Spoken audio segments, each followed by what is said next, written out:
Hello, and welcome to my presentation. My name is Ben Johnston, and today I'll be talking about volcanic eruptions. So, first things first, what is a volcano? Well, a volcano is a singular or set of openings in Earth's surface which transfers molten rock particles to Earth's surface in an event known as an eruption. When lava flows, it builds up to create the cone-like volcano you see in image A. Volcanoes differ in explosivity depending on the viscosity of the magma and the gas content. There are different types of volcanoes which we will also discuss later in this presentation. So, how do volcanoes function? The Earth is constructed such that the crust that we humans stand on is a very thin piece of the globe in comparison to other parts. When we dig deep into the Earth, around 4 miles to be exact, we find the beginnings of the mantle. This is a very hot area that consists of viscous rock. This rock is known as magma. And magma is less dense than the rock and minerals that surround it, so naturally it rises above these things. When rising, the magma finds and fills holes in the crust, as you can see in Figure B. Eventually, this pressurized magma exits the cavity. That brings us to the two types of eruptions. The first type happens when the lava is very thin. It flows easy and does not explode violently. This is called an effusive eruption. As shown in Figure B, an effusive eruption results in slow-moving lava flowing down the sides of the volcano. When the magma is very thick, it will collect in the cavity until it reaches a breaking point. In this case, a violent eruption will occur. This is called an explosive eruption. As you can see, the eruption sends molten rock, ash, and other gases flying into the air. This type of eruption is very destructive. When referring to a volcanic eruption, people usually think of a very explosive and violent eruption. However, on most occurrences, this is not the case. Many eruptions are effusive and do not cause a lot of harm or destruction. In fact, the main purpose of these eruptions is to build up the volcano itself and turn it into more of a mountain structure. So, where do volcanoes form and why do they form there? Volcanoes don't just pop up in random places. It takes a very specific set of conditions for volcanoes to be formed. There are 3 main places and reasons for the creation of a volcano. The first being the hotspots. Hotspots form when the upper mantle of Earth's crust begins to melt. This melting rock turns into magma. However, there is little research on the origins of a hotspot because of the depth at which they are created. It is assumed that they are created at least 62 miles below the surface of the Earth, the heat source being even deeper. Humans have not studied the Earth to this depth, so much is still unknown. So, the second place that volcanoes can be found is called the divergent boundary. When 2 tectonic plates drift apart, they create a gap. This gap is sometimes filled with magma, as shown in Figure D. This magma pressurizes and it creates a volcano like we talked about back on slide 2. So basically, the 2 plates, they separate from each other. And as they're separating, a gap is formed in between the 2 plates. Since magma is less dense than rock, it floats up into that space, and as you can see in image D, it creates a little pocket of magma, and that in turn is the beginning of a volcano. So lastly, volcanoes tend to form around convergent boundaries. This area is also known as a subduction zone. When 2 oceanic tectonic plates collide, one plate subducts underneath the other.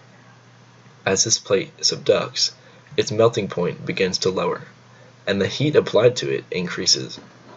This creates magma from what was once a solid tectonic plate.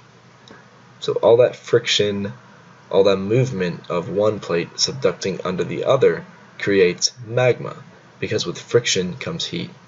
And when you have one plate going down further into Earth's core, that also raises the temperature at which heat is being applied to that tectonic plate, while simultaneously decreasing the temperature at which that plate will melt. Volcanic formation and eruption are not random acts at all. Like I mentioned earlier, It takes a very specific set of conditions for a volcano to form. There are three main types of volcano.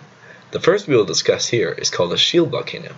As you can see from figure F, this shield volcano definitely lives up to its name. From above, this volcano does resemble a shield. The reason that a shield volcano forms in such a manner is that the type of lava flowing from it is very thin and spreads out easily. This creates a large volcano with a very shallow slope. They are mostly created because of hotspots. Shield volcanoes have very low explosivity.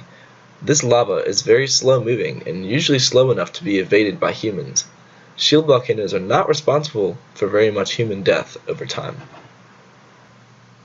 The second type of volcano that we will discuss today is called a composite volcano, and it's sometimes referred to as a stratovolcano. Unlike the shield volcano, composite volcanoes do erupt explosively. The lava produced by this type of volcano is stickier than that of a shield volcano. This causes an excess buildup of gas that must go somewhere. Because of the violent nature of these eruptions, steep-sided cones are created. The lava flows in a more vertical manner than that of a shield volcano. Therefore, it builds up a volcano that is taller and relatively thinner than a shield volcano. Composite volcanoes are usually formed as a result of buildup of pyroclastic material. Composite volcanoes are also very dangerous to humans, not just because of the lava flow, but rather because of the chemicals and ash pollutant that's being pumped into the air during an eruption. The third type of volcano we will talk about today is called a caldera volcano, and it is the most violent volcano by far on Earth today. In fact, they are so violent that all the lava and magma is completely drained from the volcano during an eruption. This causes the inside of the volcano to collapse on itself. As you can see in figure H, although caldera volcanoes are the coolest volcanoes, between 1200 and 1500 degrees Fahrenheit, as well as the rarest, they are still responsible for the most death. This past summer, while I was in Nicaragua on a missions trip, I had the privilege of swimming in one of these volcanoes. Now, just looking at figure H, you may not understand the full size of one of these volcanoes. The one that I explored was several miles in diameter, and it was just breathtaking to look at. I would definitely recommend exploring one of these volcanoes. Volcanic eruptions are very hazardous events. There are many hazards regarding volcanoes. However, we will be talking about three. The first of these hazards is pyroclastic density currents. These currents are driven by gravity and move at a rapid pace. They are a mixture of gas and pieces of rock. Famous events like the destruction of Pompeii were a result of pyroclastic density currents taking over the city before the people had time to evacuate. Lava flow is also very dangerous and destructive. However, it does not threaten humans often. Lava is very thick and moves slowly. Although lava is very slow, it is still extremely hot and will destroy anything in its path. It can melt snow, and it can also melt ice, causing floods and horrendous catastrophes. Volcanic gas is very destructive. Gases such as carbon dioxide, carbon monoxide, chlorine, and other gases are pumped into the atmosphere. Sulfur is also put in the atmosphere, which returns to Earth in a form of acid rain. This can hurt humans, animals, crops, and materials on Earth. Moreover, volcanic ash can have a devastating effect on airplane engines. This ash is not detectable by radar, so that makes it even more dangerous. Volcanoes can contribute to global warming and other hazards to health. Generally, volcanic eruptions are not a good thing to happen near you. In closing, volcanoes are a natural phenomenon. They are naturally intriguing and beautiful, as well as extremely terrifying and deadly. It is important that we study our Earth as to understand how it works and how to preserve it. Volcanoes are just a small part of geology. However, I hope that you have learned something from this lesson. Thank you for listening. But don't just take my word for it. Do a little bit of research on your own. It's been very interesting looking up volcanoes and discovering how they function, where they form, how they form. And I think that if you did a little research on this subject yourself, you would find it very interesting. Personally, it was very interesting for me to do all the research. I spent hours looking up how volcanoes form and where they form, why they form, what happens when they erupt, different things like that. It was a very interesting project for me to understand and for me to research, and I think you would enjoy it if you researched it as well. Thanks for listening.